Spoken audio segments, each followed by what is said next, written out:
All right, good morning and welcome.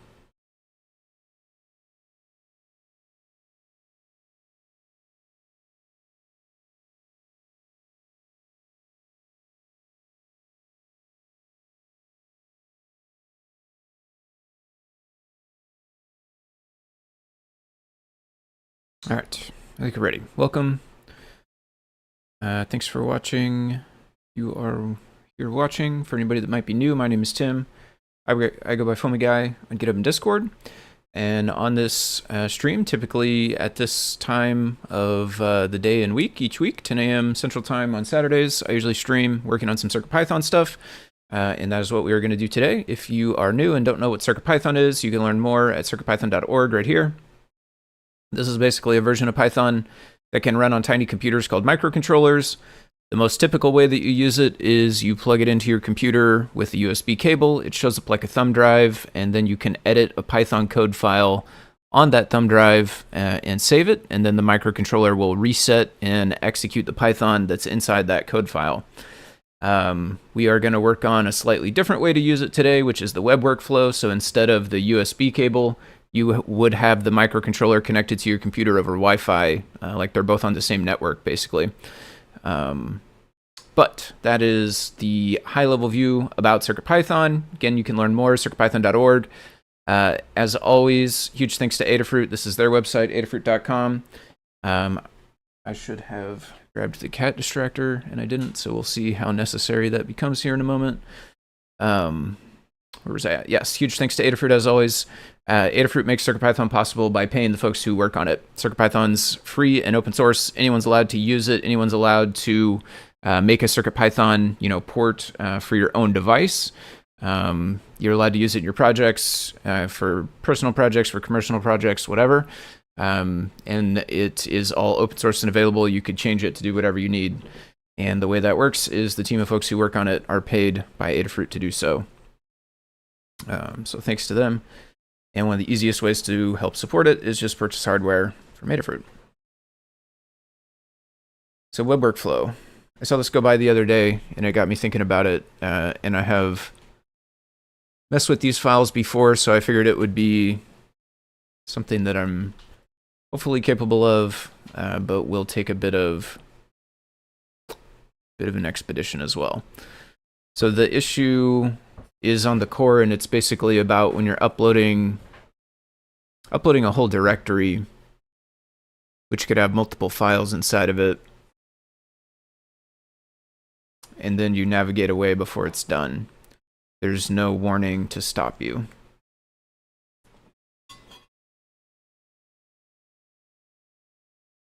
But it would be cooler if there was. And yeah, I'm a little familiar with these in here. So this is in shared web workflow static. These ultimately get served by the web workflow server.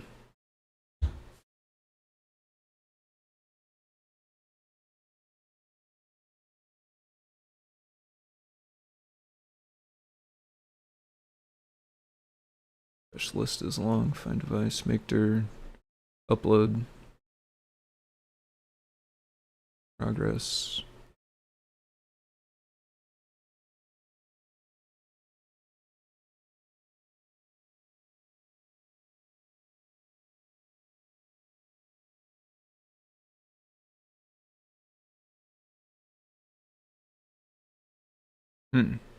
Interesting. I didn't know you could do that. So, like, I'm guessing those are both lists. So you have ABC and also DEF. L2 is not defined. Right, we're trying to define it. Okay, and then you can make them into a new list by expanding them, but you can also just comma between them. Huh, okay, that's nifty.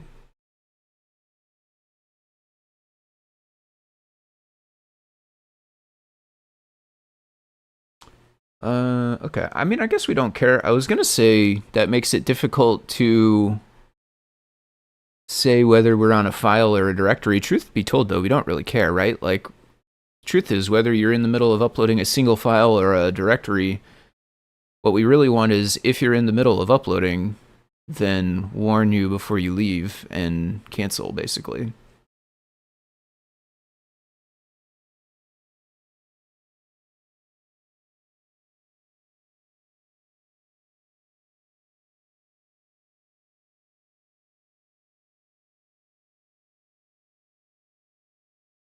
So that's actually only making the directories, though. Okay, here we go. So we make the directories. Well, okay, so we make the directories for this one of this loop. Then we're going to upload into wherever we need to, including potentially the directories we made before.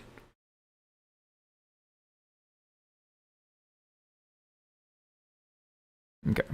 So pretty much while we're inside this for loop, we kind of want to warn the user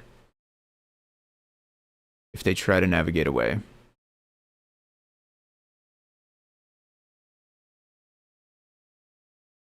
Let's see.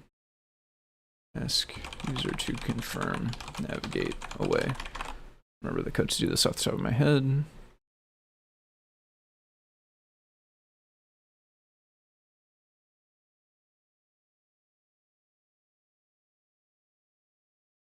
Before unload. Okay, so we'll set the function. What is it? It returns true. I don't know. I don't know what returning true would do. Maybe that lets you stay or not? Or maybe it's whether they clicked OK or not? Well, but you're returning it. I don't know.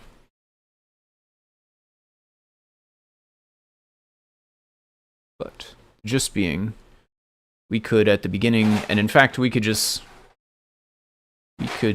go all the way out to. I wish it was easier to make scopes.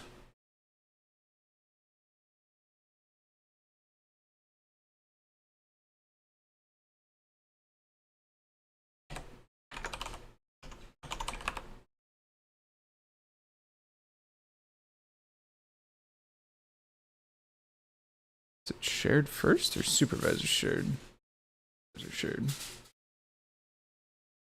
Maybe we don't need a scope. I don't know. I guess this is pretty much it. What? Oh, I just did exclude. Ah, that's annoying. Can I just delete this? Yeah. There we go. That's really what we want. We can go to this.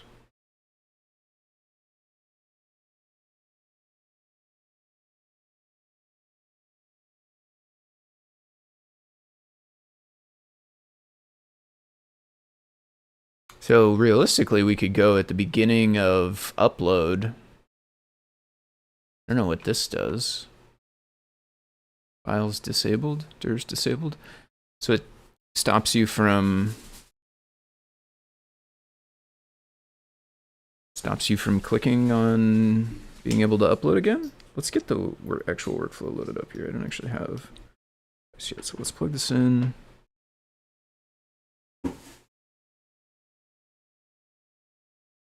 This is on 1.12. Maybe we could just do this.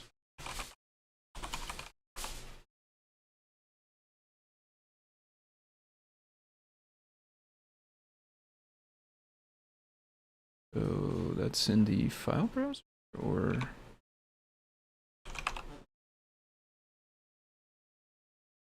yeah, so I think that's these things.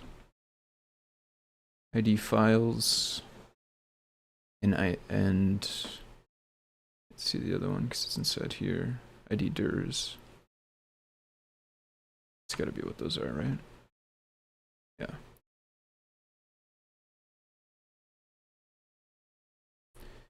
Is this the only place you can upload? So here there's like a whole different thing though.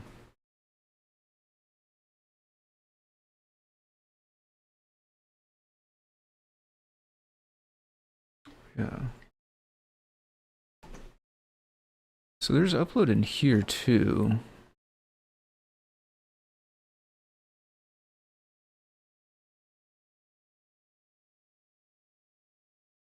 I wonder if these use the same code. I guess we'll cross that bridge when we get to it.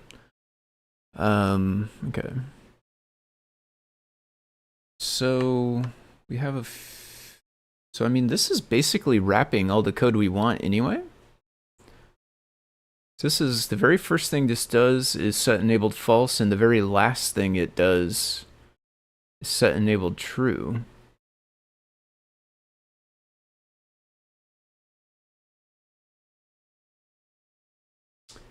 Which is the exact places I think where we would want to enable and disable the warning thing.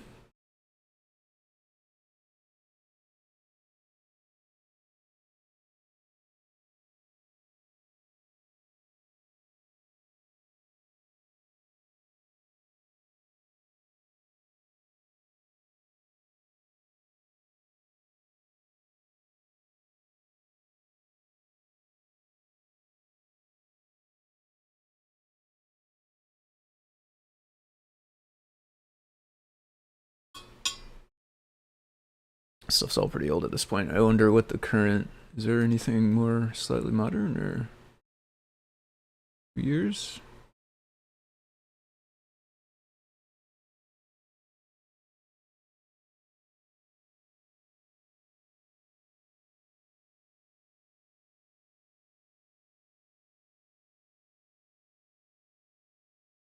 React.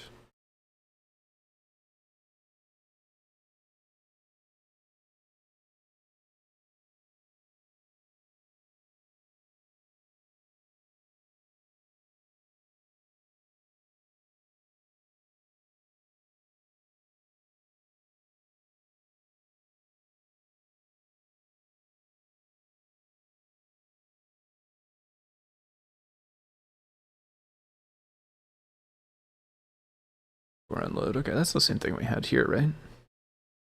Yeah. We don't need to do anything besides just return?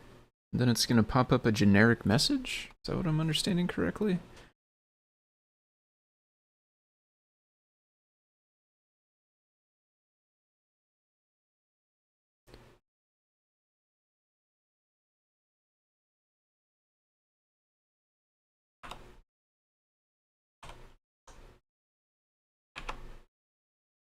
On before unload.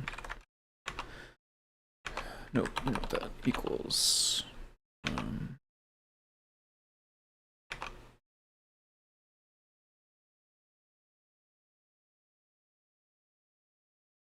So I think you could do this maybe with a ternary thing, but honestly in my head this is a million times easier to understand.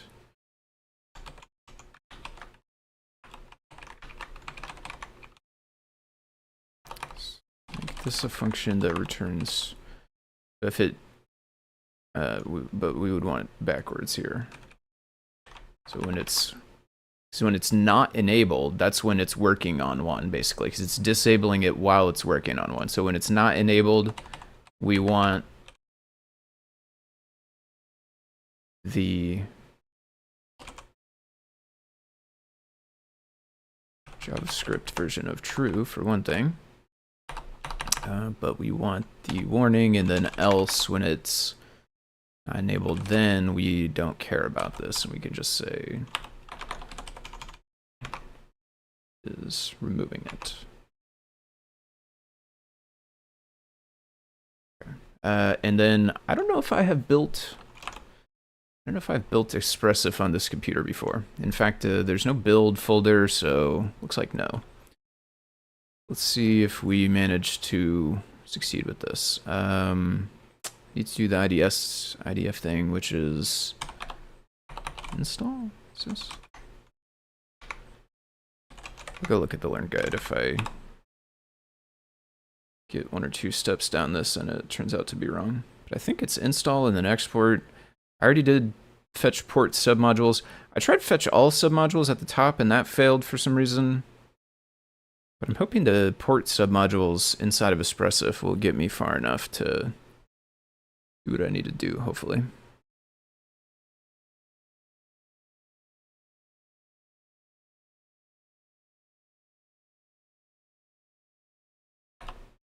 Oh. Oh, yeah. Yeah, this doesn't really like being inside of a virtual environment, I think. Is that gonna work if I just do that? Yeah, okay.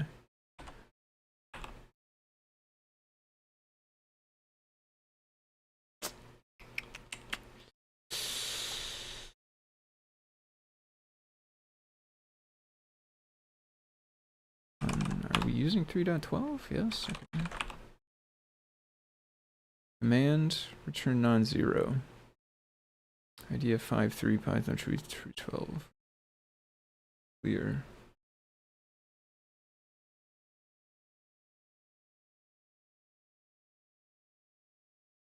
Why would I not have that? Like, I already have a bunch of virtual environments.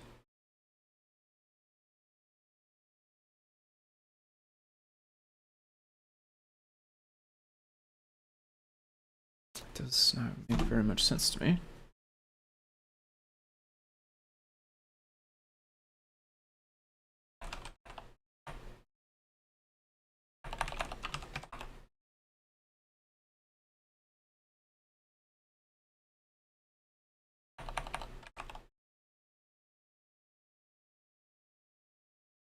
Huh. Okay.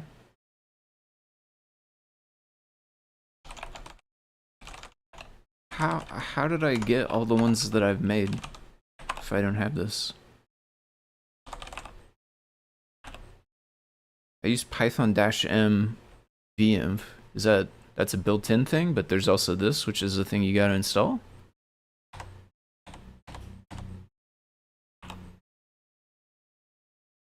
Huh.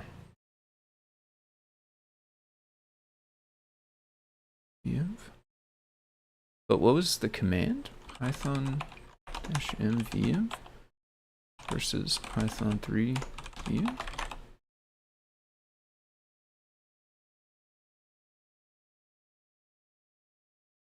Okay, well that's an even different thing.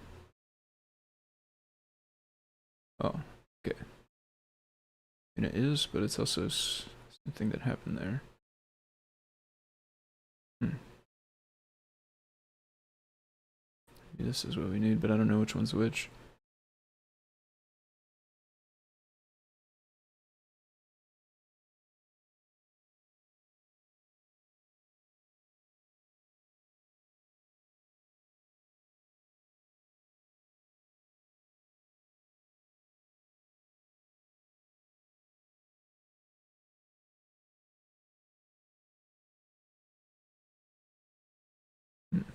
I don't know which one is the one we just got with apt there, Python 3 venv. It says venv is deprecated.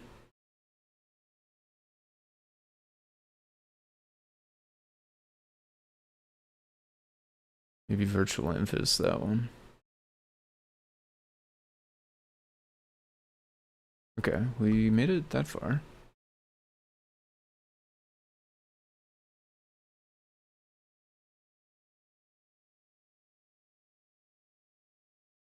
Python 3-venv.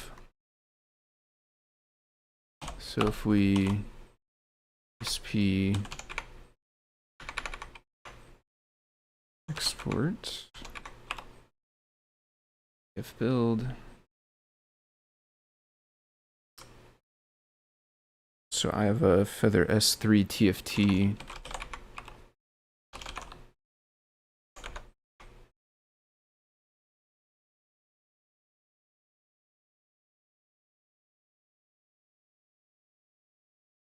S3 tft. Static minify. Right, okay. Let's do the learn guide because it's going to tell us all the things we need to install instead of me finding out what they are one at a time.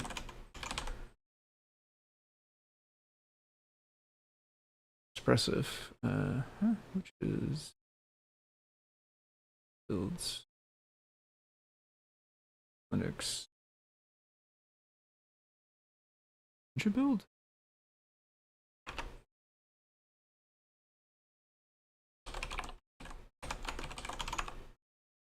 Installed already, okay. And this Python 3. Progressive install, export, did that. Files board. Huh. I know there's like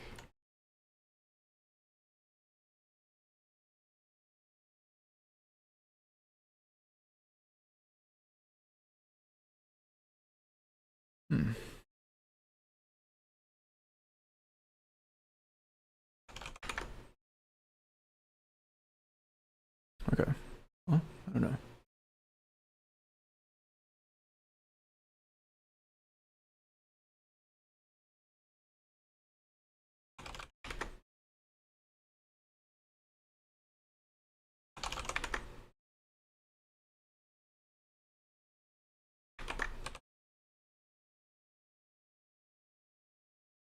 Maybe this doesn't say that anywhere. I don't know. I'm pretty sure there's at least... Oh, make HTML. I've been searching the wrong thing.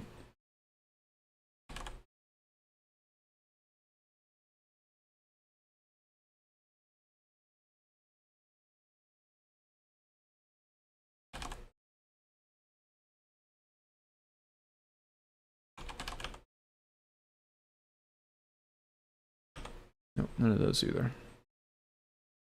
Module not found, so that's a Python thing.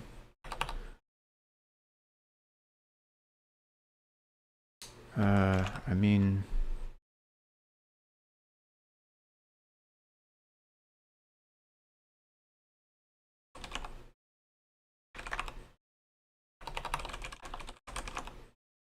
Okay, so because we did export, we're on the Python for the IDF, so then we can just pip install.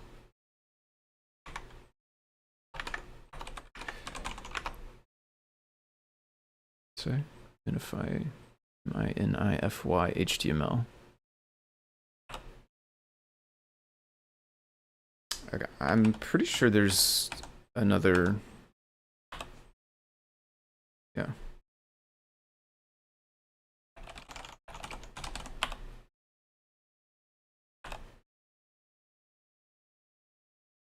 Does this page have JSMin on it? JSMin? I could have sworn that this was here somewhere.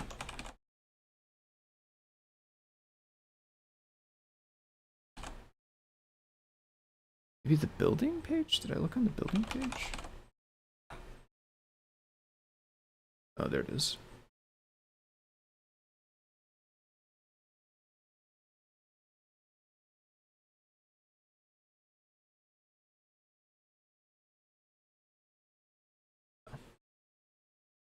Okay.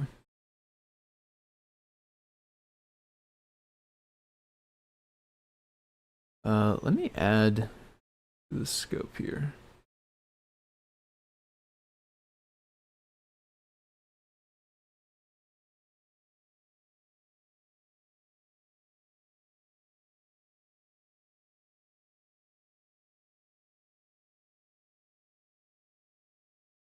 Where are those at? Oh, those are in the root. Hmm.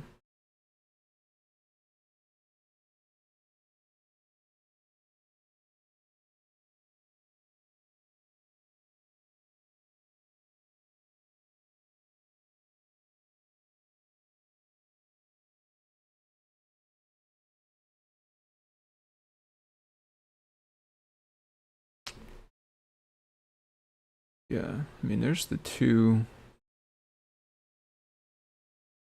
that we were missing. I have no idea if we would have any of this stuff installed already or not. We've made it pretty far through the build, I guess.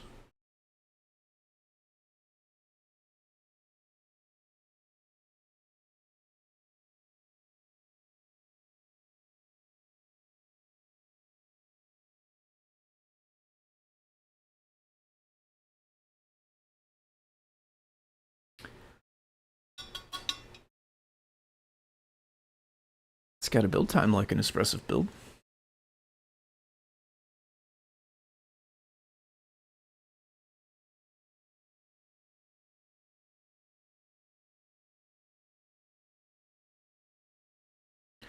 So how does it work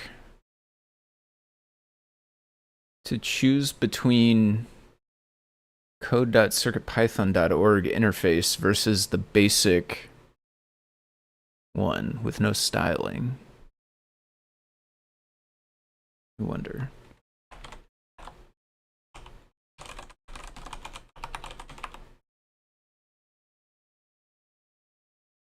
By linking device.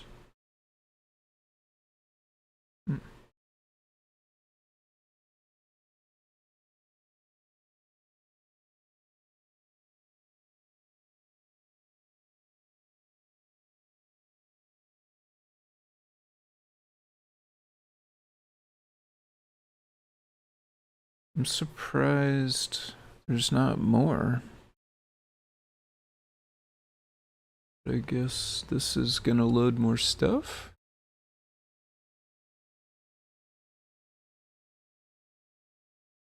Yeah.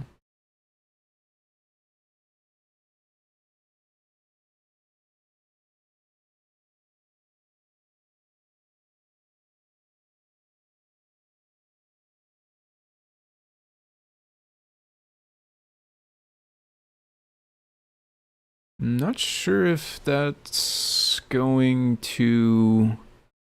Not sure if us changing this file that I found in here is actually going to affect it when you do the code.circuitpython version 1 rather than the blank one that's built in, but we'll see.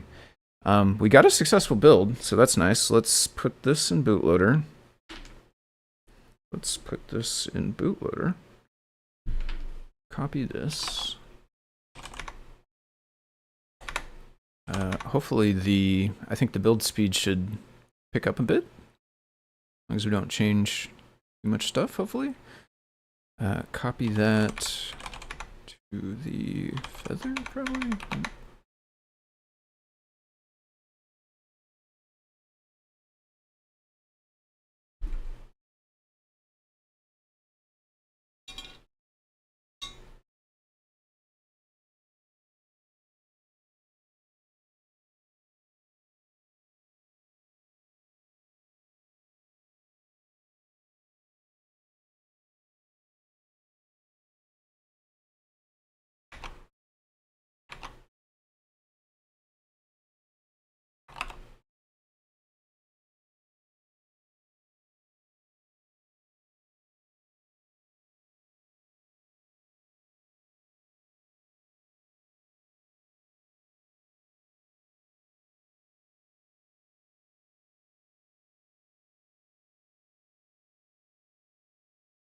I want some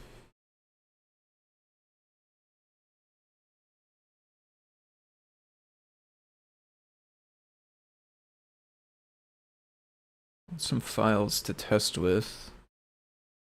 I mean, I guess we could do a library. I think I'm gonna just create some sort of bogus files, basically.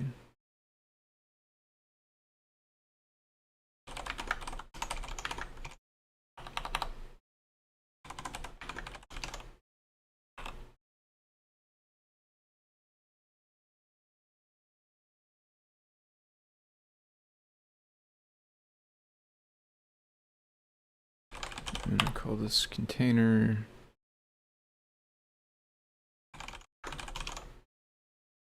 How's it going, Tithe? Nice one on the cereal platter. I was pleasantly surprised when I got it working at IP code, even though it required a custom build and a tweak of the web editor.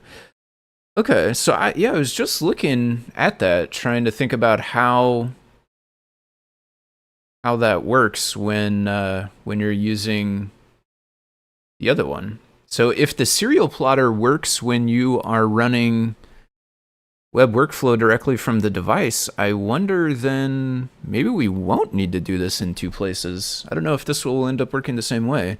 That's actually really cool though. I did not know it was going to work like that. I would have figured that you would need to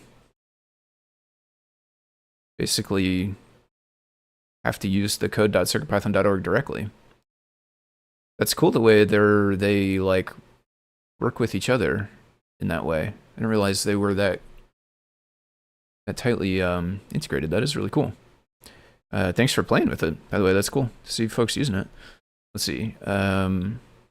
Okay, where are we at here? So we got the build. I ran it. We need to make those files. Yeah, let's do that. Let's go. Yeah, make files. That's fine. For I'm just gonna make like I don't know. Let's start with not very many. Let's try just 10. Yeah,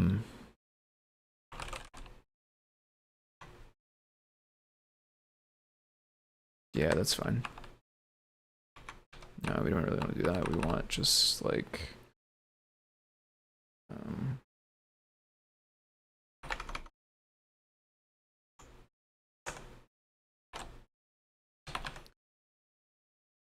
how big will that be? I don't know.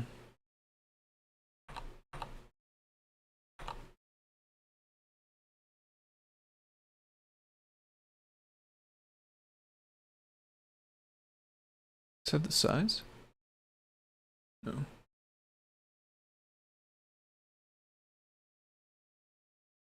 400 bytes. Okay, because that's 4 bytes and I did times 100. Makes sense. We probably want them to be bigger than 400 bytes though. So we want it to go slow enough that I actually have time to click away. I don't know how fast they're going to really upload. We could also make more files. Well, let's try 4K each. 4K times 10 files, that's 40K, which is still nowhere near the 700-ish of room that we have. So let's see if that's enough to make it take time enough to try to navigate away. Okay, so make files. That should give us bigger ones. Let's verify. Yeah, 4K. You can just keep this here. Container. This is what we're going to try and upload. So find a directory. Oh, that's disabled. Is that disabled?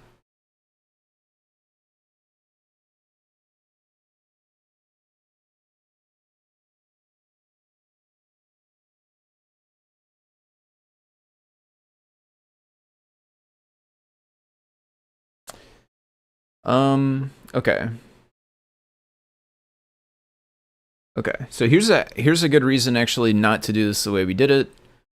This probably shouldn't be in here. Instead, this should just be an upload, because what we're running into is set upload enabled actually is also seemingly being used when I'm guessing the case is that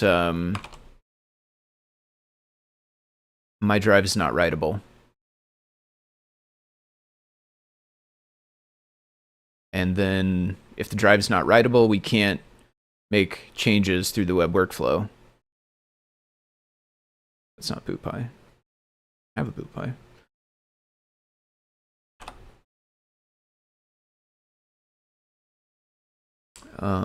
Storage dot, I don't know. Off the top of my head, I will guess wrong probably. It's only 50-50, but the easiest just to look it up. I think this is in Essentials. Storage.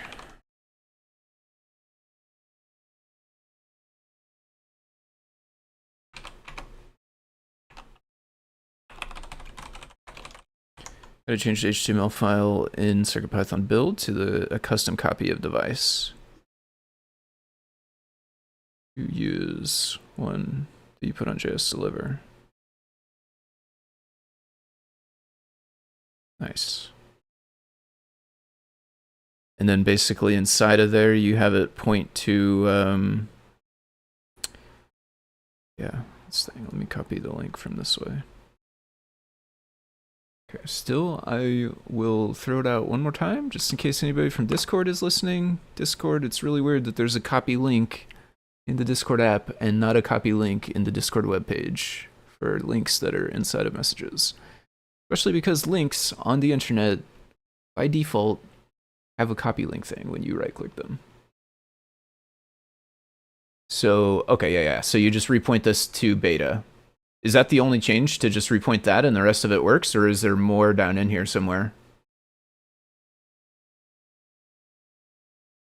So this really is the glue that makes the local web workflow call out to the web. Only changed the org. Okay, nice. That's really cool.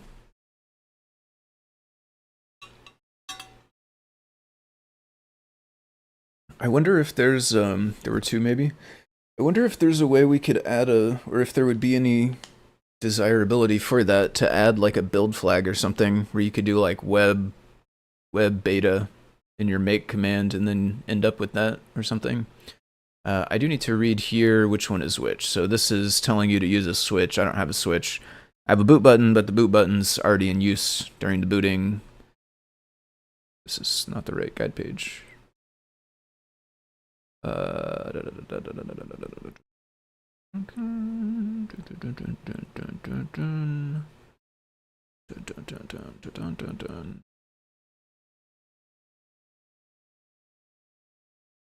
When value is true, so we want value to be true because we want it to be writable to CircuitPython, which is the web workflow in this case.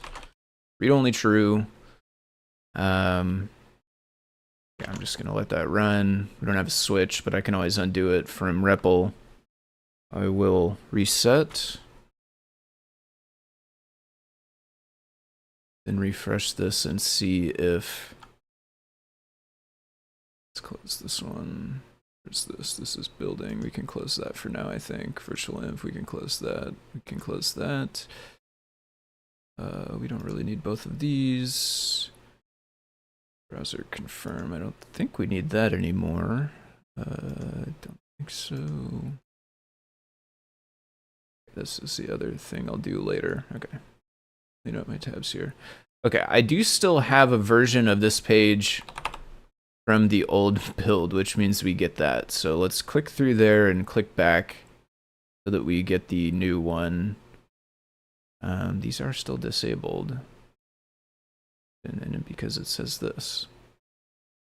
Try ejecting the drive. Is it writable?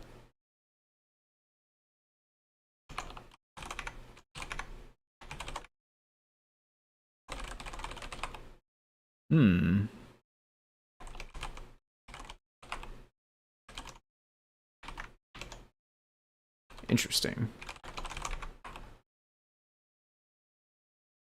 Did I... It's called bootpy.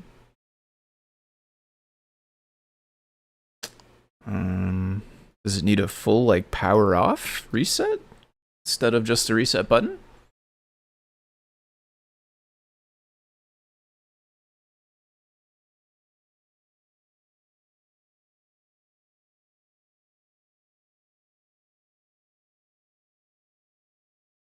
Okay.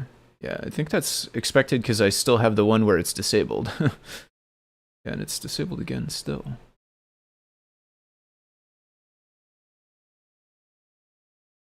Why is it disabled?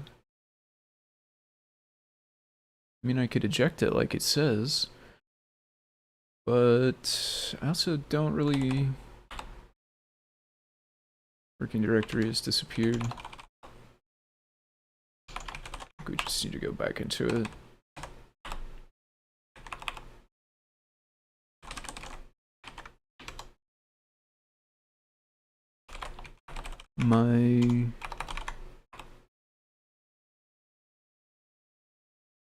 Okay, did I just read that wrong? So we bounced through a million different... Well, I closed it, for one thing.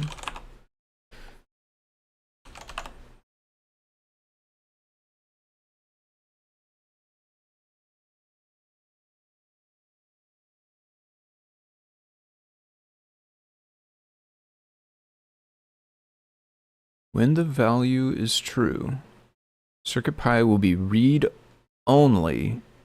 Okay, yeah, read wrong. Okay. When it's false, it will be writable. That's what we want. And read only to your computer. Should read the whole thing, I guess.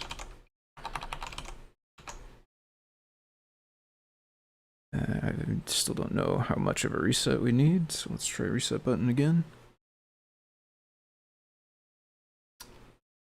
It does... Well, I already changed that, actually. We should probably run the new firmware, honestly. Yeah, why don't we do that? Wait, I didn't even build the new firmware. So that's a pretty compelling reason why we can't just run the new firmware. So I moved this to be at the beginning of upload and the end of upload rather than inside set enabled. That way we're not enabling the warning thing in the case that enabled false is happening due to the fact that the drive is mounted as read-only. In the case where the drive is read-only, we don't really need the warning thing because they can't be changing anything. If we do this just in upload, upload is blocked by the enabled. I think that's what we want. So we're going to make that, and I guess just wait for it to finish. I mean, I suppose oh, that was way faster. How nice. Okay, let's get back to bootloader. Hopefully this includes the actual new version of that file. I just made it again instead of copying, so let's do a copy instead.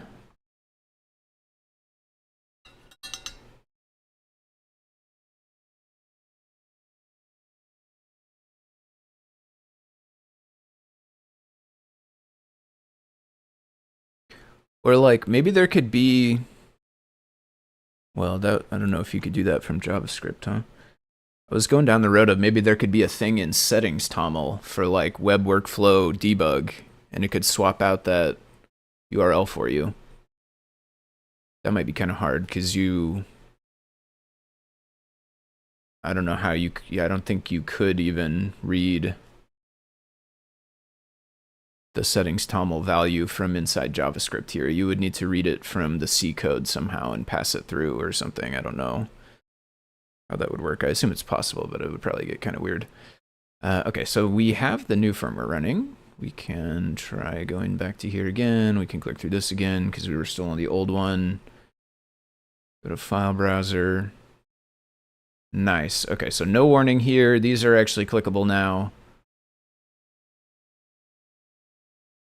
This is actually over here. Is it?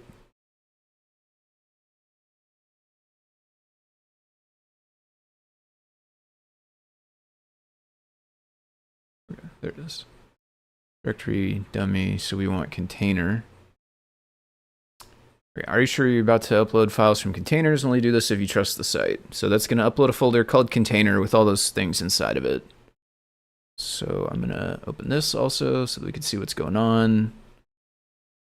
I think I'm loading kind of a mood right now, so let's do that. Upload. This doesn't really do anything. Already container is here. It's got some files in it already. There's some stuff action going here. HR put 404s.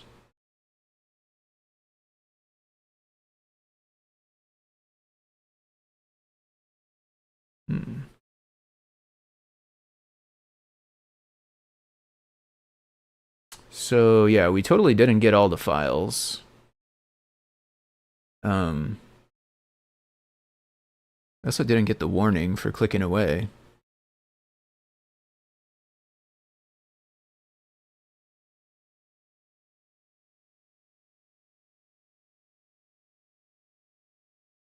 Oops. Hey, wait a minute. If you're in a folder, how do you get back to the top level? Because this says container. Oh, ...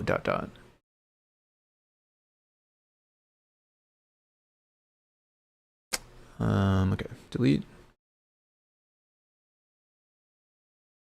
Let's do it again.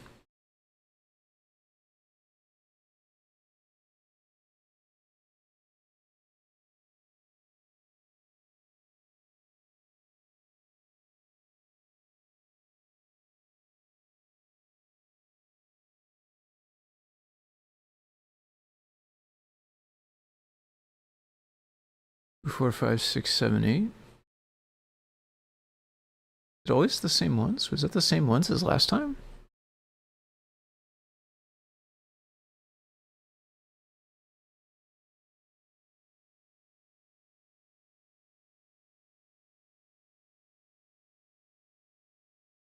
Alright, what if we just let it chill?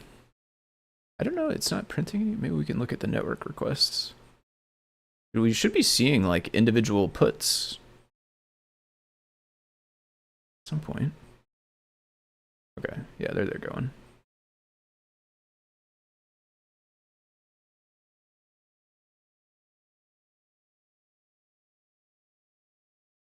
Yeah.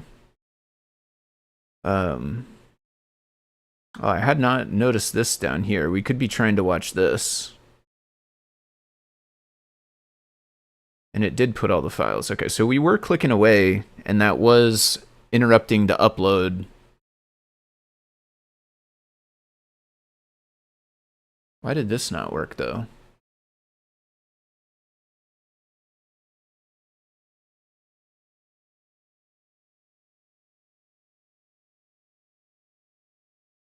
Okay, let's do this. We should be getting directory.js. Let's make sure that it actually has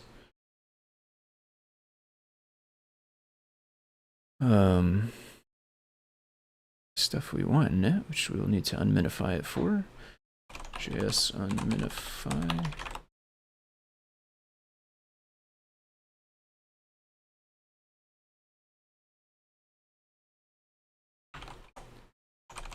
What?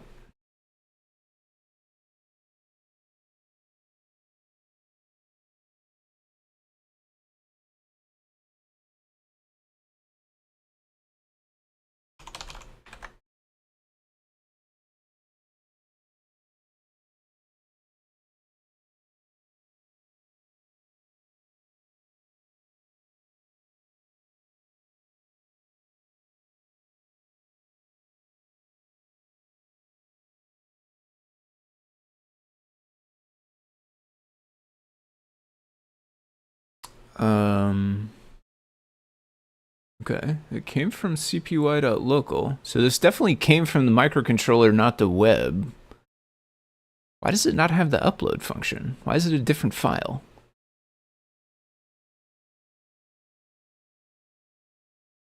Oh, it does have the upload function, just this.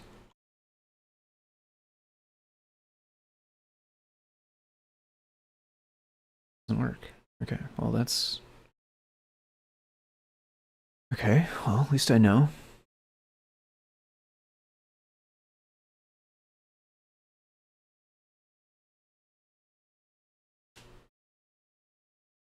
Upload. Yeah.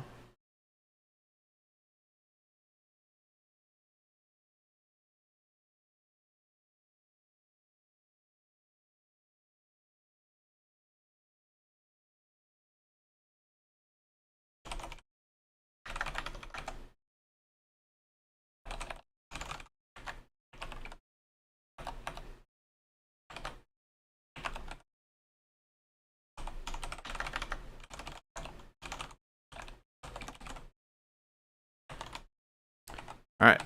When in doubt, add more prints, which aren't called prints in JavaScript, but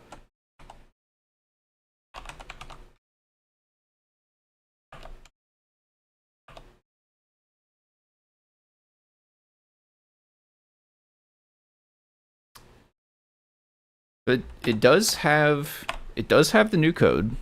Just the new code didn't work.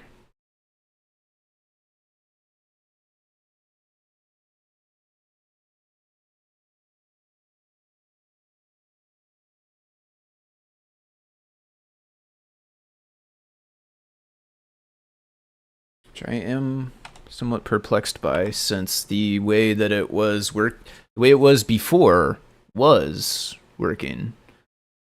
Maybe I should try refresh. Maybe clicking the link doesn't count?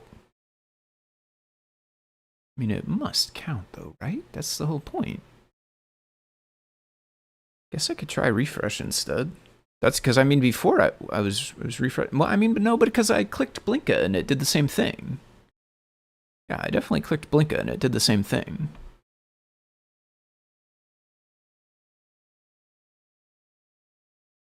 So I did, yeah, I had to click through to get back to here.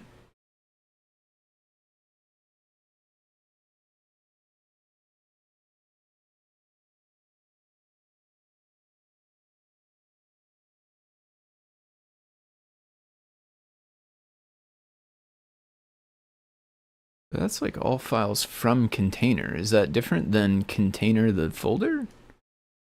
No, okay.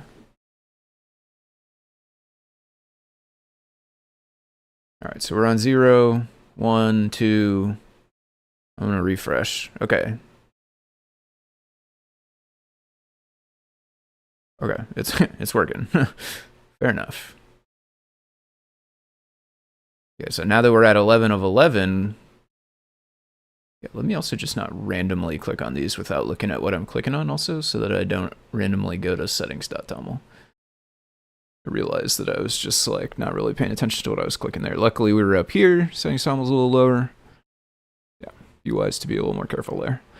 Okay, so that's working now. I don't know why it didn't work before. And I guess I could get over that. Yeah, I think I'm fine with that. Make sure it works again, though.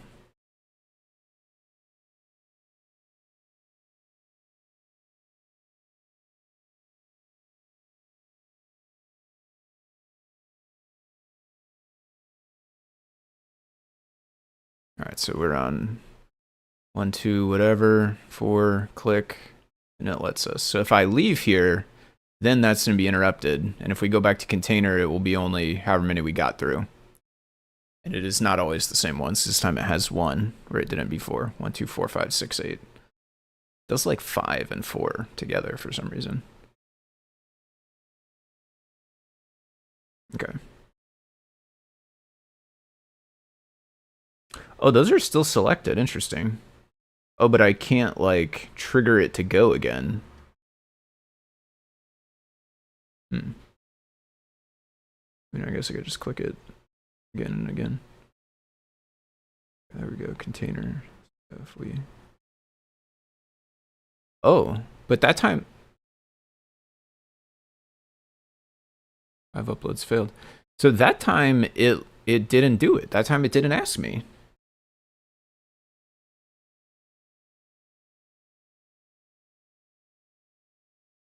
You know what it is? It's the hashtag thing.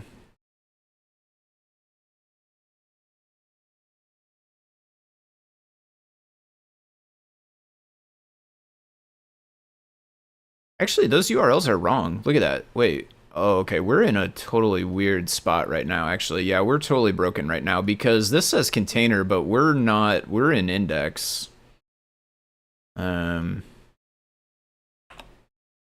Somehow we snapped back to index when these failed, I think.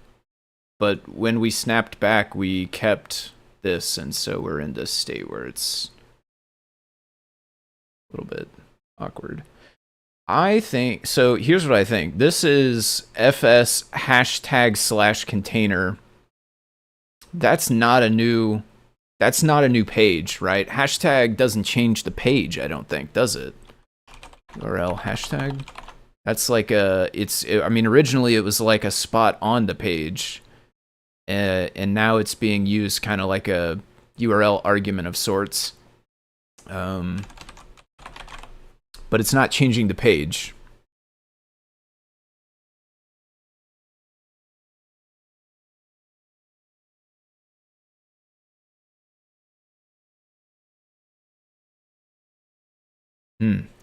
And because it's not changing the page, the before unload does not get called.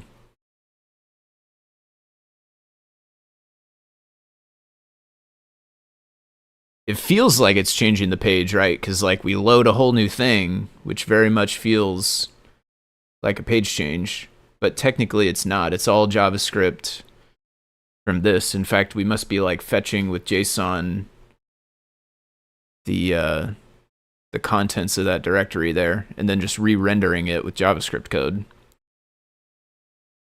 How do we handle that? So how is it responding when those get clicked? Because basically what we want is when that gets clicked, we need to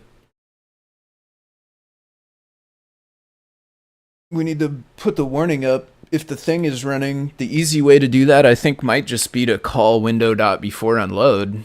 Because if it's null, then nothing will happen. And if it's not null, then it will be our function that will do the thing for us. I don't know. Maybe calling that manually will break something else. Okay. But it is working when you actually leave the page. Leave the page. I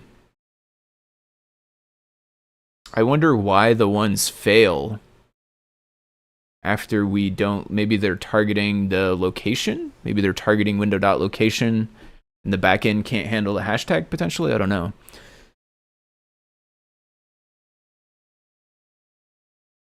Refresh list.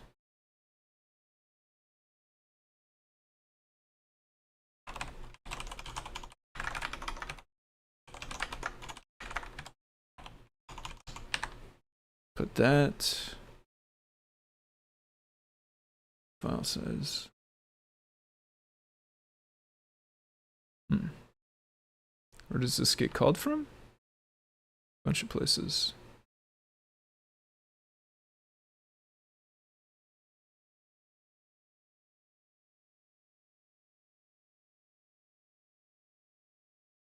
Find devices.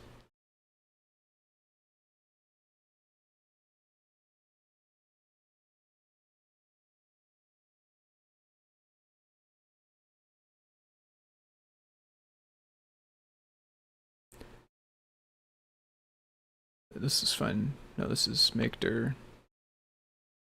Are these in the same order every time? Yeah, okay. Upload, that's the one we were using. Delete.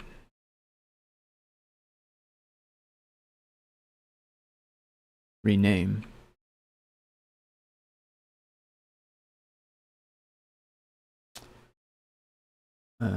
Oh, on has changed.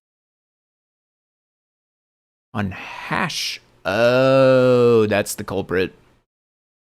I didn't even know that was a thing. Interesting. So my assumption here, on hash change, that must be getting a callback whenever this gets added. And then it's calling refresh list. So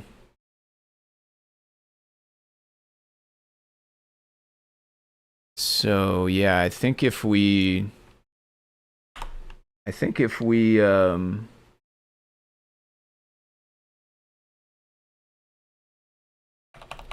if you call null like it's a function, is that bad?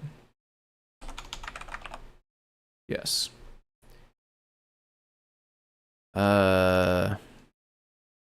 Okay. How do you check if a thing is a function? Type of. There's probably is this the one where there's a better way, or is it that's Python? Python says is instance in Python. If type of window dot on before unload. I mean, I don't know what it would be. I don't know. Type that would be actually, but it's null, I guess. Type of null. It's object. Type of function. Function.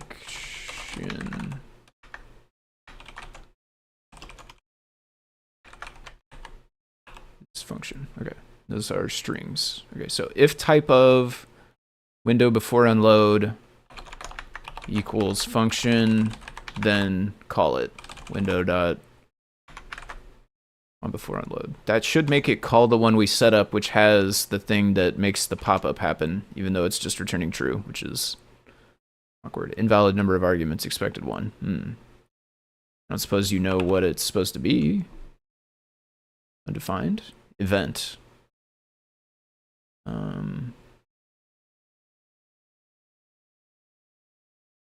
Yeah, I think I'm just going to put undefined there and see what happens. All right, BRB.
Okay, got the build, go to bootloader.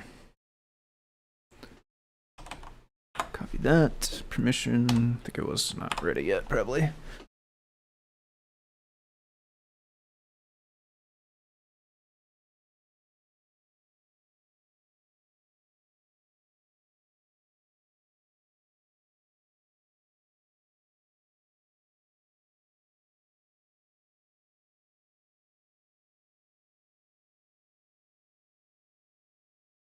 Excuse me.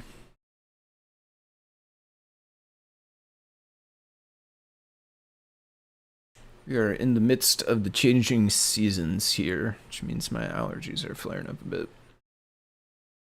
Okay, we deleted that. So we have this page at least, so let's try uploading.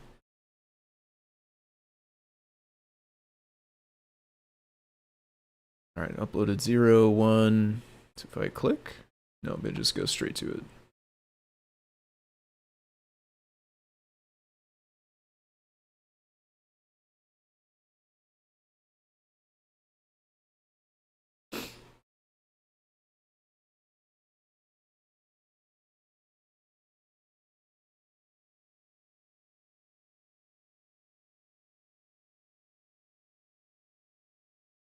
Oh. Okay, so we don't. Guess we can't do that inside refresh list. Well, first of all, it didn't work. So, yeah, it didn't work. But even if it had worked, it wouldn't have done what I thought because refresh list gets called after every upload that succeeds. So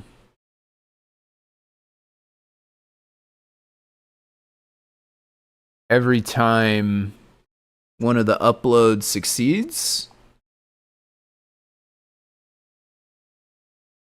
it would have called this, which would have popped up the thing. Okay, yeah, we need to get the cat distractor now. Buddy, come on.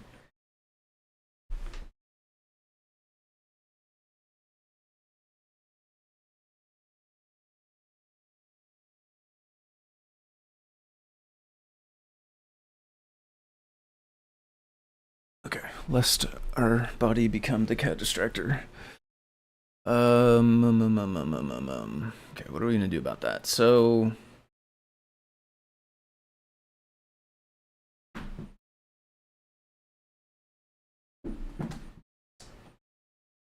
so really we want it to be.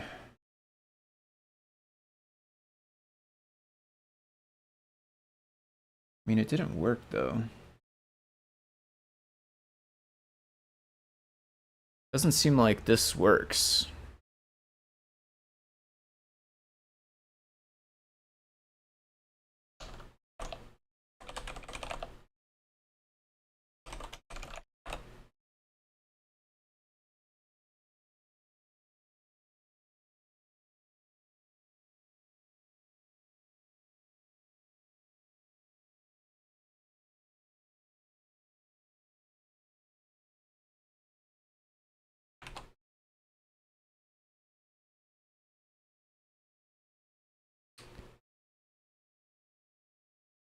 Okay. Yeah, so calling it like this doesn't work. Seemingly we would need to do this, but truthfully we don't really want to do that either. Here, inside refresh list. Oh man, I didn't mean to do that. Because this is getting called when each of the files finish uploading. So really, I guess what we need is we need a small wrapper here. So like on hash change, this should be actually function. Whoop.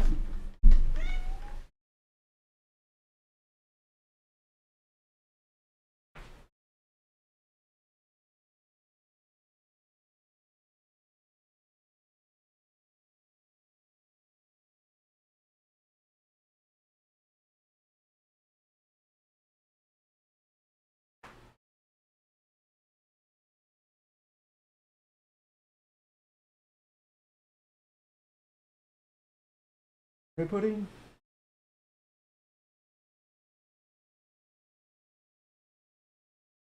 All right.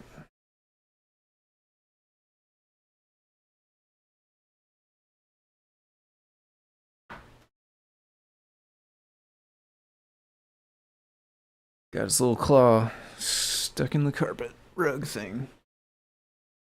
Get himself back out. Well, he could, because he eventually did, but he's not a very vocal cat, so when you hear him start meowing, you know something's messed up. Okay. So we're gonna be calling this, not just having it be chilling there by itself. And then we're also gonna be doing that dispatch thing. Could control click through here.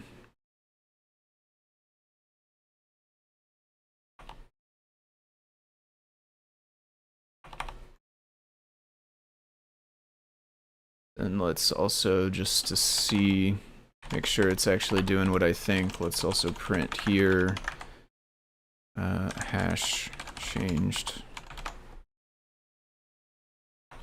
Alright, let's see what that does.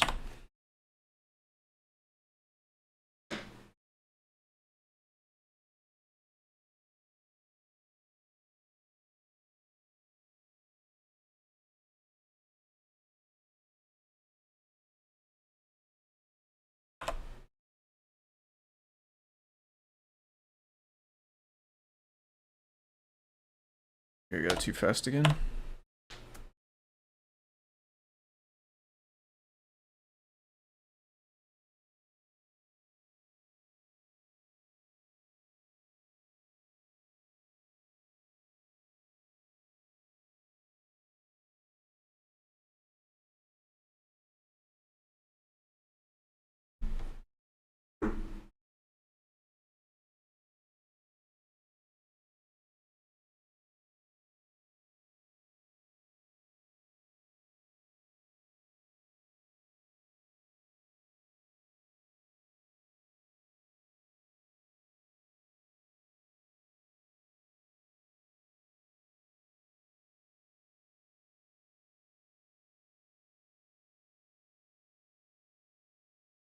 Alright, 2 out of 11.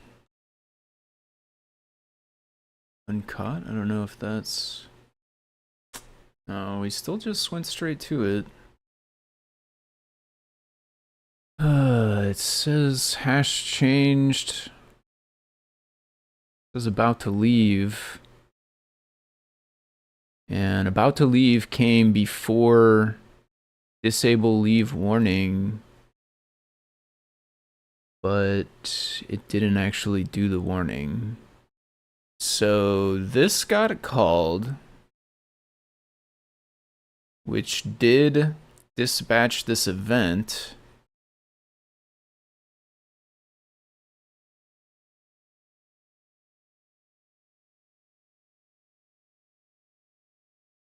But the event didn't work. It called here. This printed. It returned true, but it just didn't do the thing.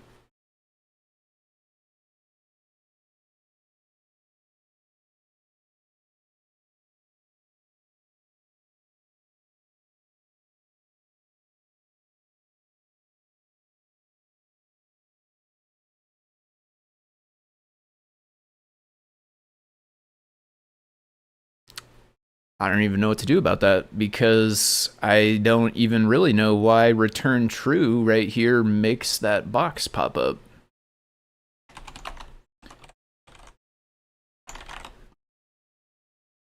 Or, oh yeah, unload.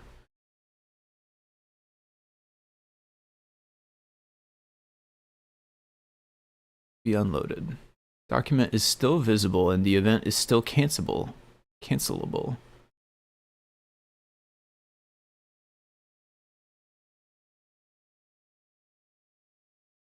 Calling the event's objects prevent default. Setting the event object's return value property to a non-empty string value or any other truthy value.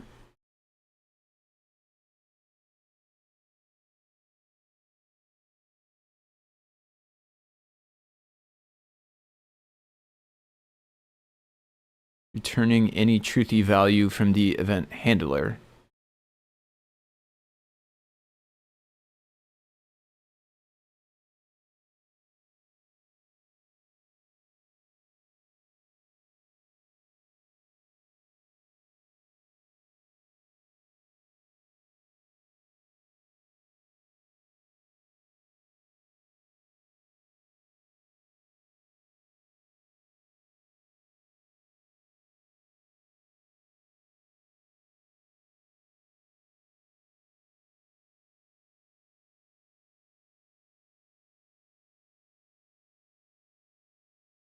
Okay. Apparently this one is maybe the oldest of all.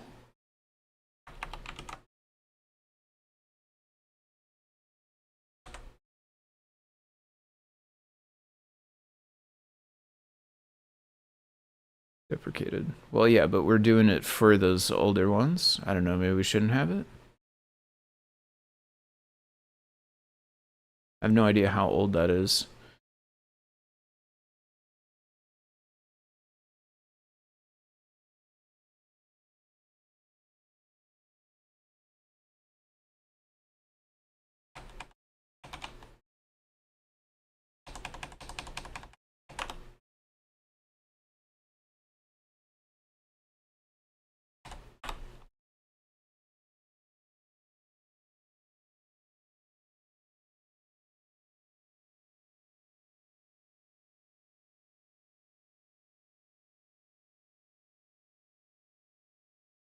We could also return true. Hit all three. Gonna give ourselves the best chance.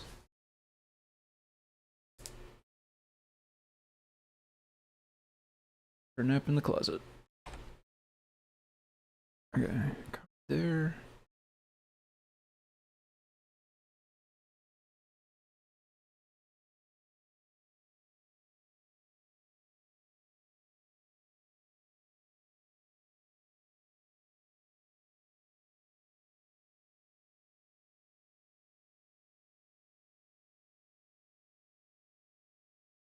All right, 0, 2, 3, 4.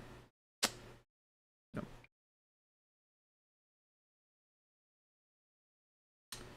That's just not working.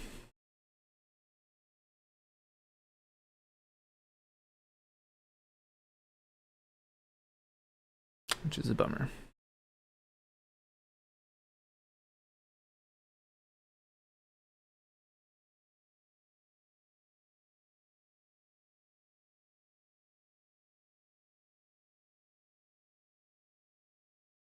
Maybe we're adding it wrong? Maybe we should be adding it this way?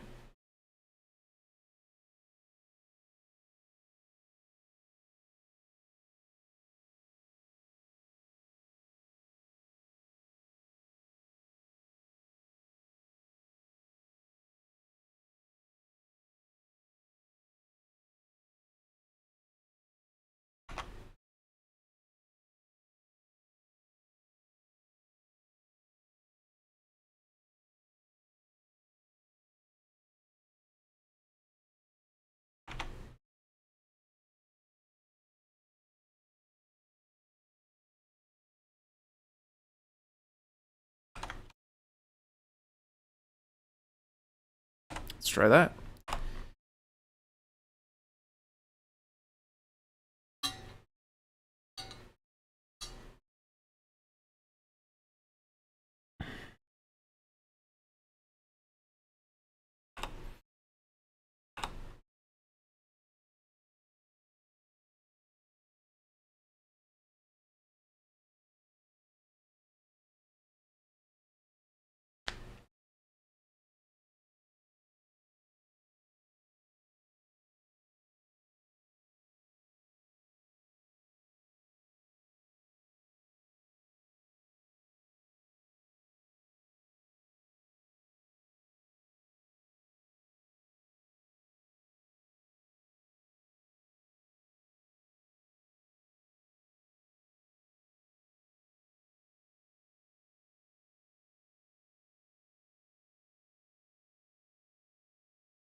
And I don't understand that. Why? It just doesn't work on the ones that we fire ourselves.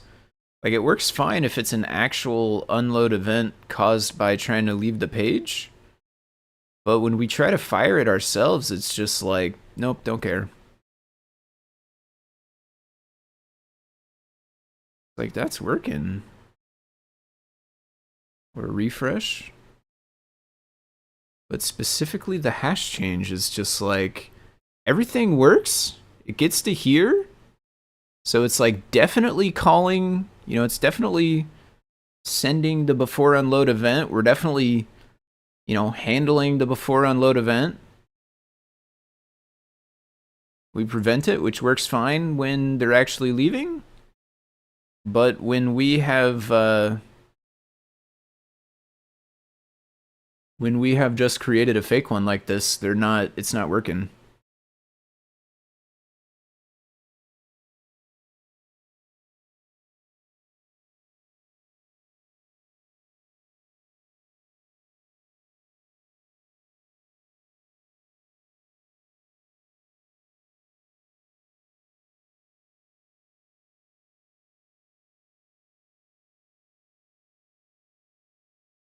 That's so weird. Like, it gets triggered, but it just doesn't have this other behavior which goes along with before unload.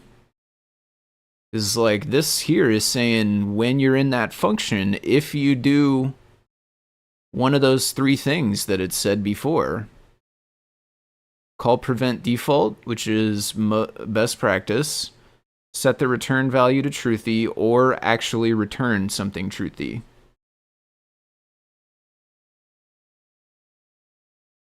In any of those three cases, it's supposed to pop that thing, and it just isn't. Dispatch event.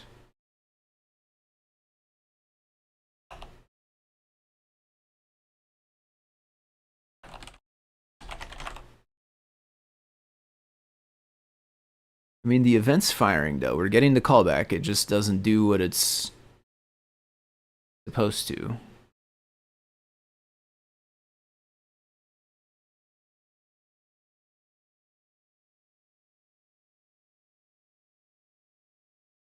We are doing this now.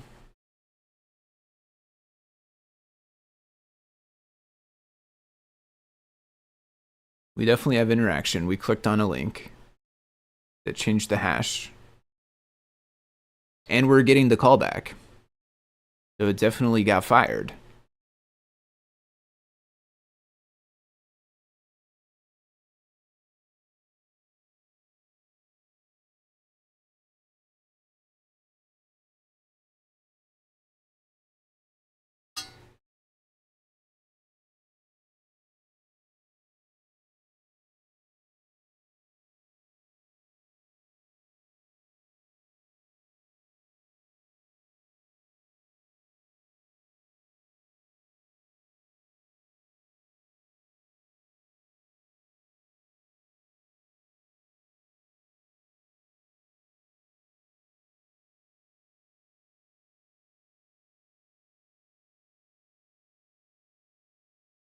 Weird third point. Not that weird. Cat. 4 boxes. I guess that's fine.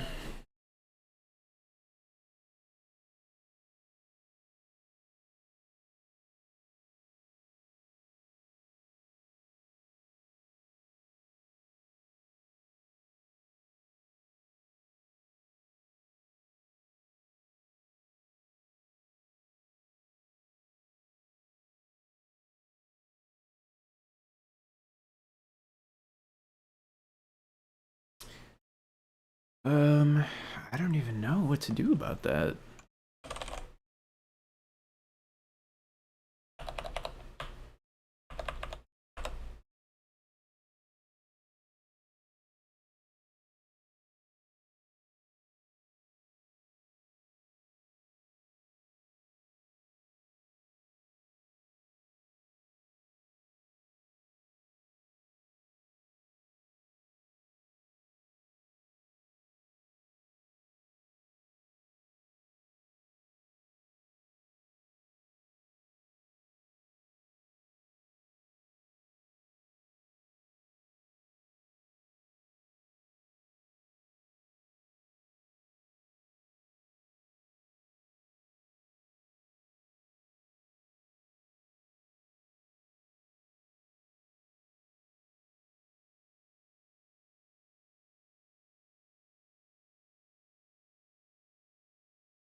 Probably that's not the best way to remove it either. Remove event listener. You can't do that because we set it to anonymous function.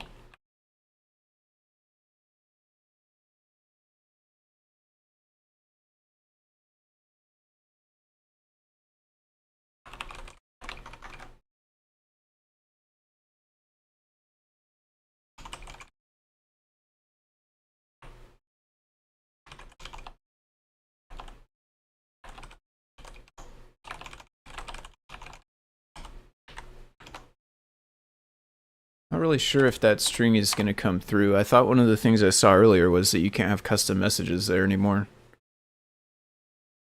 People just use it to try and trick you.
Okay. I think we need to actually put this in a function.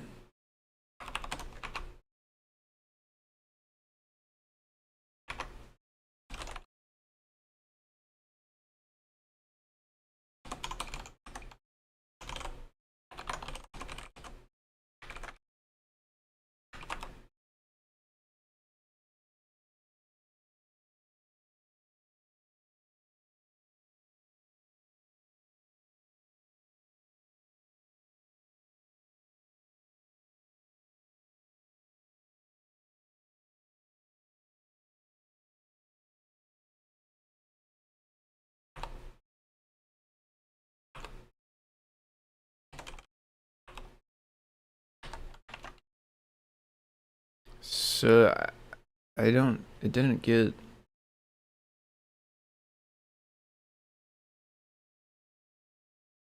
But if you do click away, I don't know if this is gonna work. So if you do, boy, I really wish this wasn't using hashtag, honestly. If this was just loading a new page, honestly, this would be a lot easier. This part of the logic of popping up this thing would be a lot easier because we wouldn't have this like change pages, but half of JavaScript doesn't know that you changed pages type action going on.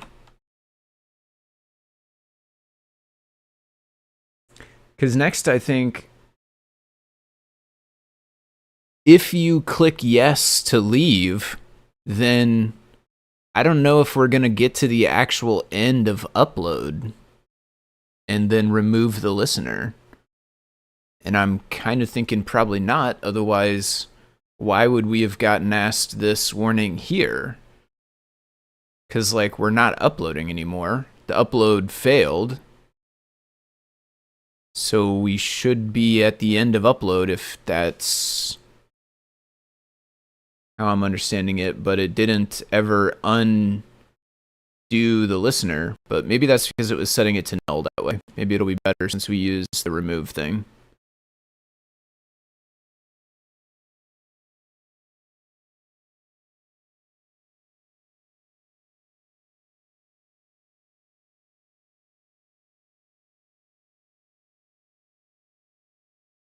Enable leave warning.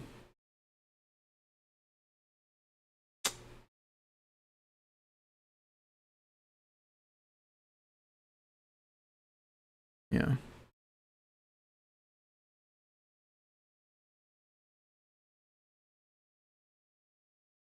I mean, the only thing I could think of is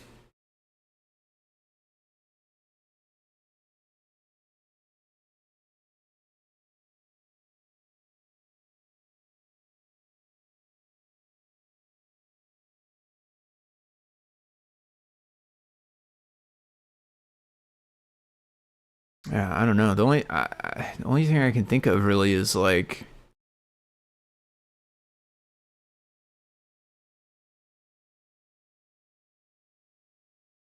I mean, this is on hash change. Is that maybe that doesn't count as like the only thing I could think of is if that doesn't count as user interaction. I mean, that doesn't make any sense to me because the user clicked a link, which is pretty clear user interaction. But at the same time, I guess maybe it doesn't count. Maybe there's JavaScript code that's just modifying the location and that's not counting as user interaction. And so this event is firing, but it's firing with some flag or whatever that's saying no interaction. Therefore, it's not allowing that pop-up. But I don't even really think that's the case. That's one of the very few things I could think of to explain this behavior. But I also don't really believe that it's the case because this thing was talking about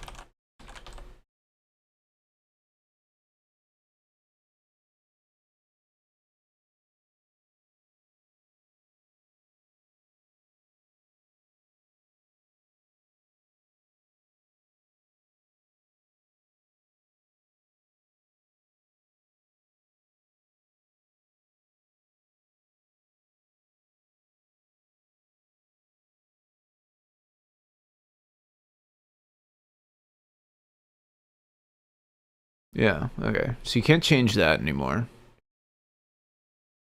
This is the only thing I can think of, though, is like, so here it does say for the dialogue to be displayed, which is an important distinction different from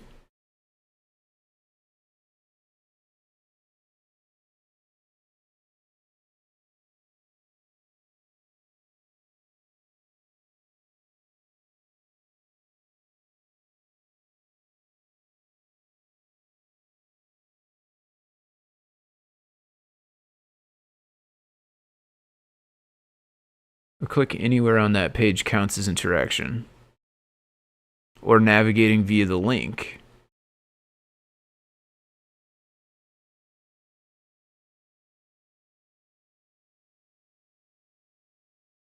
Are these just href A tags? Yeah. I mean, that's clicking a link, right? Like that's quintessential user interaction.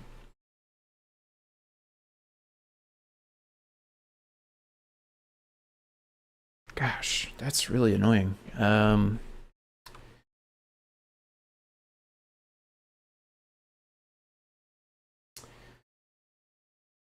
JS on hash change on before unload warning dialog. You get all that together? Doesn't.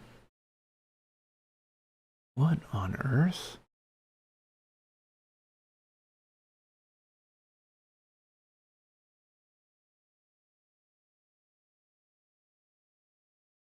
I don't understand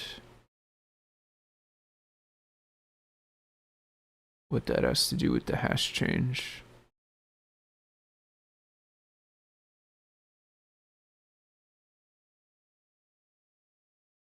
This is from 2015, which is also when this was like, put your own code here. And basically it boils down to make the confirmation yourself. Yeah, which I guess we could do. And I guess we've gotten to the point where that's like easier. Gosh, I really wish these were just changing pages instead of using this hash change.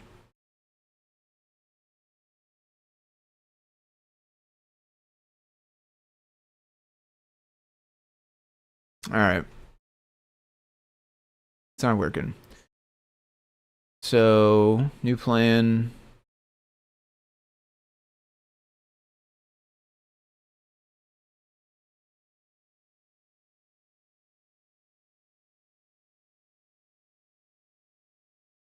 Yeah, kind of annoyingly, we have to like check here.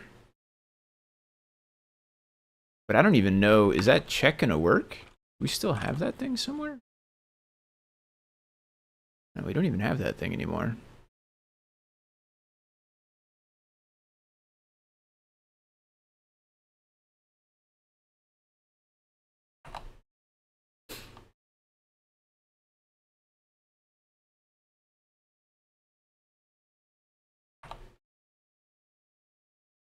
I mean, coming at it from another angle, shouldn't we be able to make the upload succeed since we haven't changed pages?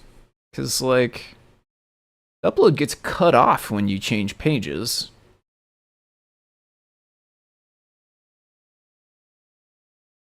I think we're...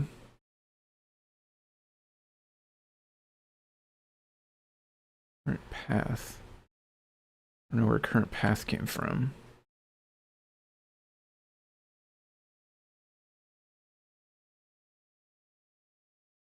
Yeah.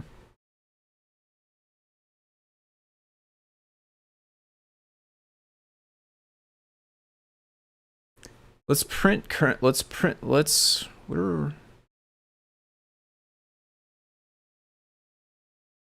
Let me see these failures.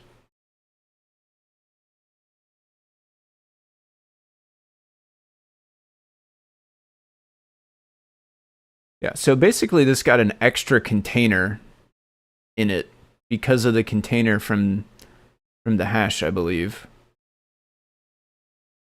So I think when the user clicks, it's causing current path to change because refresh list got called. In fact, right here, we can see that current path is going to change.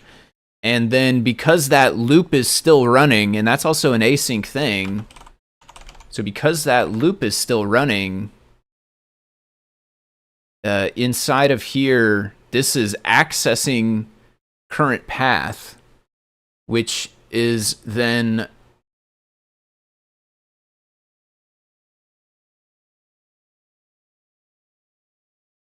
now different. Now it has container in it twice or whatever, because we're also adding URL base file name. I think file name maybe is containing, I don't know why I'm sitting here being like I think, right? We can just print the stuff out. But I think file name is containing container. Say that 3 times fast. But also current path is containing container. And we don't need 2 containers. We really want 1 container. Having 2 is causing the rest of those requests to fail. So coming at this from a different angle, if we could make this for loop succeed instead of fail by, I mean, basically just locking these in when the function gets called and then not referencing the ones that change, then that means the rest of our requests should go to the right spot.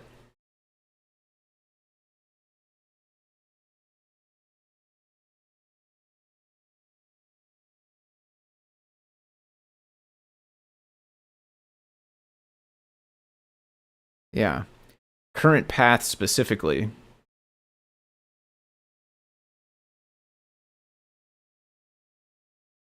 All right, I think that's probably what's happening. So why don't we try, so it's not even like, doesn't get this anywhere in here. I'm gonna say const upload path equals current path. So that gets set once when upload first gets called. And from then on, I'm going to add upload path instead of current path. That way, if the user has clicked away, the upload path should still be the same because it only got set once at the beginning. And we should still be uploading to the proper place. We could maybe even sit there and watch the new things get uploaded. Maybe. I don't know if that's going to work, but Not sure if it will automatically call refresh. Well, I mean, yeah, it will. It's calling refresh list after each one that succeeds. So we should be able to then click into it and actually just start seeing those things work. That'd be pretty sweet.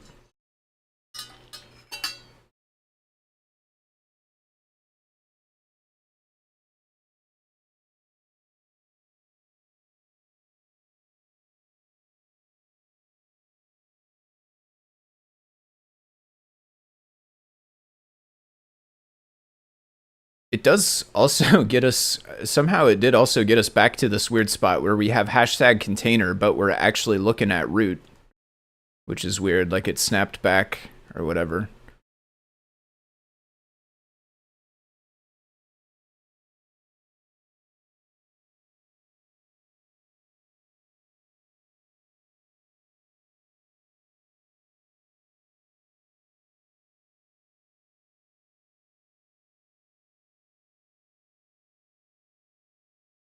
Yeah, see that? Oh, okay.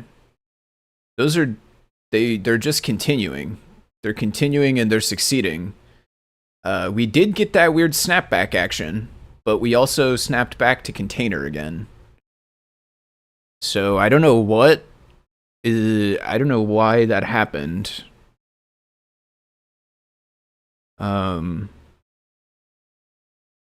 Actually,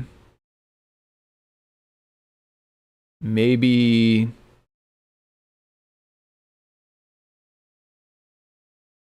but by the time the first file succeeds, it should. So does that 11 include the directory or no?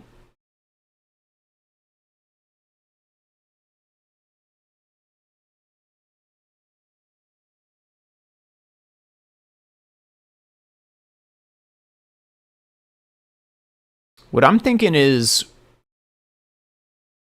so what I'm thinking is refresh list is going to get called when the folder has been created.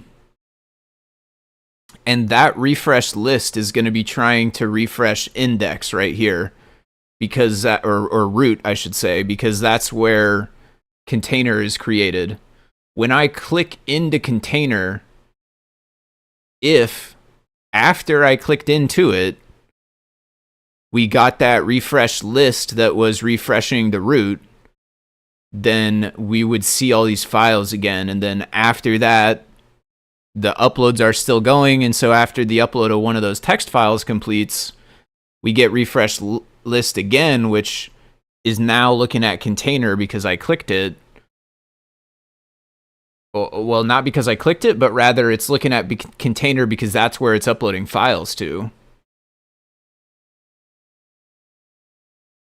Maybe a combination of both of those things, actually. I clicked it. I'm not sure necessarily the exact reason. Because if I don't click it, then we'll just stay here, and it will keep calling refresh list, but nothing will change because the only changes are inside the directory. I guess maybe the time could change, but that's it.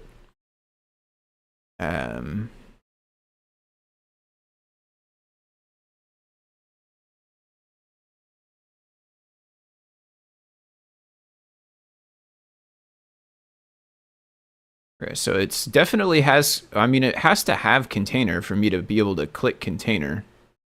Okay. Yeah, I don't know. We didn't snap back to root this time, so that's better. That's good, I think.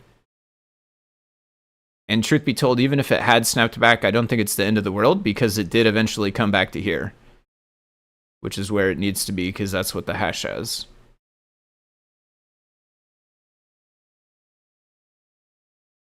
Okay, so that's the fix, I think. That's the fix for the hashtags, which is that we don't need to show the thing because we can actually just succeed the upload instead of showing the thing. Because those are hashtags and don't change the page, our code is still running back there. It can still succeed even if we click around. We could even click to a different folder, like I can click into lib. That was weird. We got that thing once, so that's, I don't know what, that's probably the same thing as before. I don't know why it's doing that, but it does eventually snap back to where you're actually looking, and the uploads all succeed. They just run there in the background while you're looking around at other stuff. So because those keep going, when you click a hashtag thing, we don't even really need to show the warning because it's not going to interrupt the upload. And the warning is already working when the user tries to navigate away. If I upload and then refresh F5, you get this error or this warning thing. Same thing as if I click a file, we're going to get the warning thing. Shouldn't these be disabled?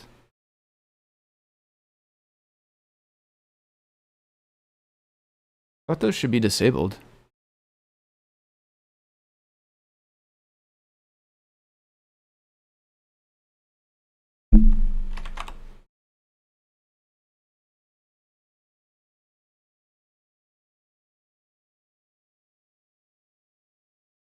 That's it. I mean, I think that's a different thing, though.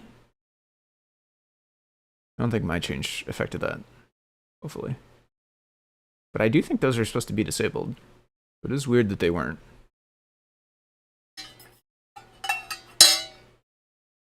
Sorry, hopefully that wasn't too loud.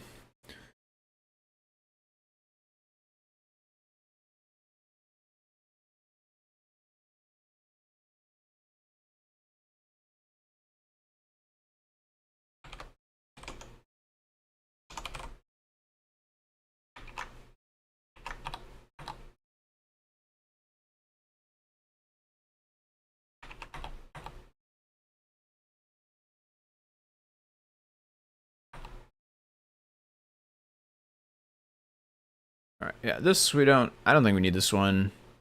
Didn't seem to do anything anyway. Frankly, we probably don't even really need this one. How could event be deprecated? Oh.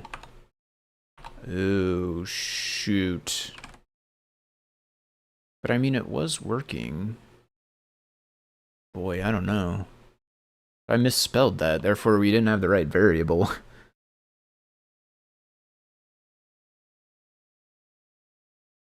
I wonder if that's what was breaking it.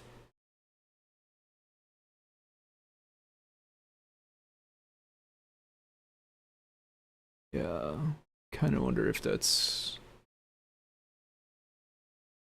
We don't have anything else in here now. We're not dispatching.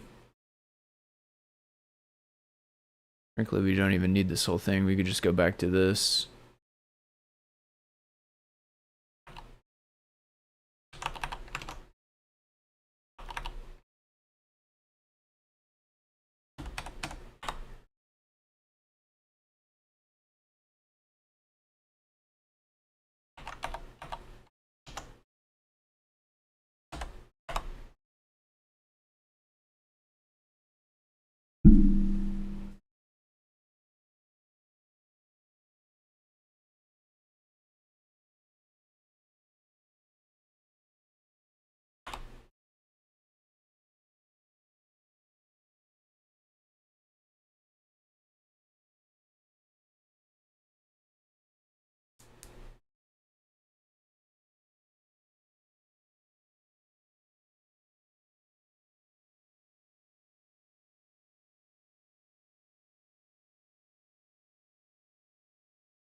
Cool.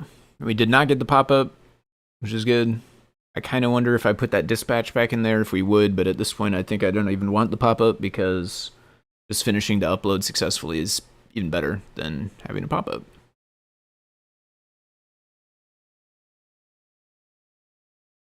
And let's make sure that the navigate away still works. So upload F5, yeah, or click a file as opposed to a directory, then we get the warning.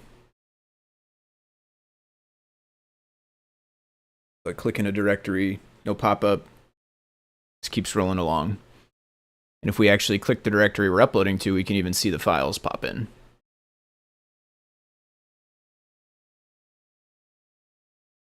Check out -b, warn, before, leave, if uploading, web workflow, from Adafruit main no track. Oh my.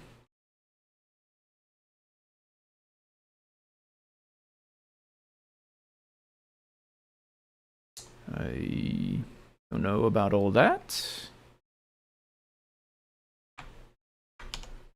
Okay. I'm fine with that. That's the only thing we actually touched. We don't need this. Definitely need that.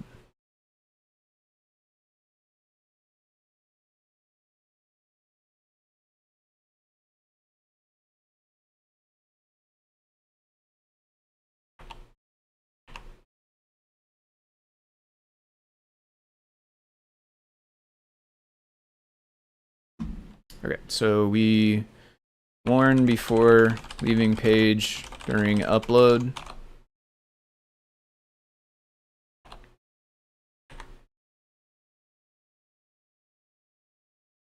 And also allow upload to continue if user clicks into directory. Continue successfully, or maybe we just say allow upload to succeed. We only have one change, even though this did all of this. I don't know. Not gonna ask questions. Gonna push. I would like to go to foamy guy, except for this is wide enough to allow me to do so.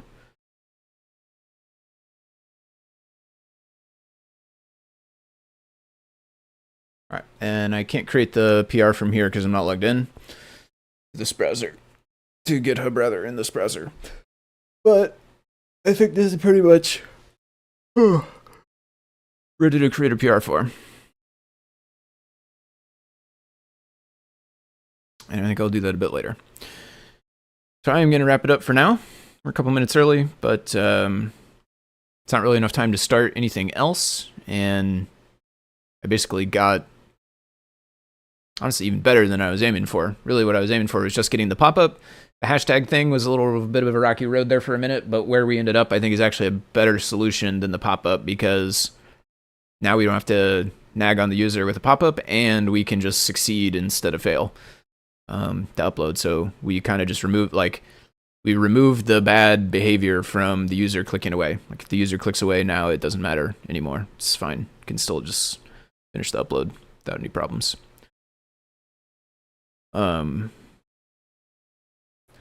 This is like frozen, and also shows that I've only been online 47 minutes. I wonder if the stream cut out. Oh, okay, this was just not updating live, I guess. I just refreshed it, now it shows 153. It's no longer frozen. Interesting. All right, I'll head out for now there. Thank you for watching, everybody. Hope you enjoyed the stream. I will be back at the normal time, I believe, next week, 10 a.m. Central Time. Right here, working on some CircuitPython stuff. Until then, I will bid you farewell. Hope you have a good rest of your weekend and a good week and all that stuff. See ya.